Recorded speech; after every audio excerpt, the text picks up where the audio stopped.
Hello Bacha Party, I hope you all are doing well. So our today's topic of interest is importance of universal law of gravitation. Fine. तो basically देखिए जो universal law या फिर gravitational law है ये हमारे लिए इतना इम्पोर्टेंट क्यों है। जो प्लैनेट्स हैं जो सन के अराउंड रिवॉल्व करते हैं इलिप्टिकल ऑर्बिट में, this is all because of gravitational force. तो देखिए सोलर सिस्टम की एग्जिस्टेंस को कौन स्टेबिलिटी में ला रहा है, gravitational law. That's why the gravitational law is very important. हाँ जी, लेट्स सी, जो मैंने बोला वही यहाँ पिक्चराइज्ड है। that all the particles revolve around the sun due to gravitational force because the sun and the planet। देखिए basically क्या है, जितने भी प्लैनेट्स हैं जो सन के अराउंड मूव करते हैं वो किसकी वजह से करते हैं, ग्रेविटेशनल फोर्स की वजह से। और जो वो फोर्स जो कि प्लैनेट्स को सन के अराउंड इलिप्टिकल पाथ में बाउंड करके रखा है जिसने, that is provided by the gravitational force. इसीलिए जो ग्रेविटेशनल फोर्स है वो रिस्पॉन्सिबल किसके एग्जिस्टेंस के लिए, सोलर सिस्टम के लिए। नेक्स्ट, जो हम समुद्र में, ठीक है, ओशन में जो टाइड्स का होना देखते हैं, टाइड्स मतलब लहरें, तरंगे जो उठती हैं, वो भी किसकी वजह से होती है, ग्रेविटेशनल फोर्स की वजह से ही होती है। Let's see. हाँ जी बच्चों, तो बेसिकली होता क्या है, जो मून है वो ज़्यादा ग्रेविटेशनल फोर्स एक्सर्ट करता है किसके ऊपर, अर्थ के ऊपर। तो इसी वजह से जो ओशन में जो लहरें होती हैं, जो टाइड्स होती हैं, वो ओशन में फॉर्म होती हैं। हाँ जी, और बहुत ही इम्पॉर्टेंट इंफॉर्मेशन है ग्रेविटेशनल फोर्स के रिगार्डिंग ही, कि ग्रेविटेशनल फोर्स ही डिसाइड करता है, बताता है कि कोई प्लैनेट का अपना सैटेलाइट होगा या नहीं होगा। जैसे कि जो प्लैनेट्स हैं मरकरी एंड वीनस बहुत ही स्मॉलर साइज के, तो इनका ग्रेविटेशनल फोर्स भी बहुत कम है, इसीलिए इन प्लैनेट्स का अपना कोई भी सैटेलाइट नहीं है, जैसे कि अर्थ का नेचुरल सैटेलाइट है विच इज मून। हाँ जी, नेक्स्ट 4 पॉइंट देखिए बेटा।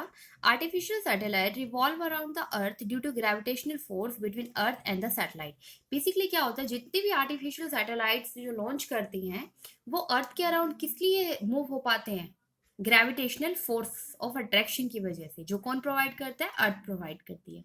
और ये जो अर्थ का एटमॉस्फेयर है जिसमें इतनी सारे एनवलप ऑफ गैसेज हैं, ये कैसे पॉसिबल है, due to gravitation force of earth. इसी वजह से वो जो गैसेज हैं वो ग्रेविटी के अट्रैक्शन की वजह से ये एटमॉस्फेयर को क्रिएट हो पाता है। हाँ जी, नेक्स्ट देखिए, rainfall and snowfall is possible only due to gravitation force of earth. ये जो आप बहुत ज्यादा बर्फबारी का, हिमपात का जो आप आनंद उठाते हैं, स्नोफॉल का या फिर बारिश का, ये भी किसकी वजह से पॉसिबल है, ग्रेविटेशन फोर्स ऑफ अर्थ की वजह से ही पॉसिबल है। We stay on the earth due to the gravitational force because between the earth and us।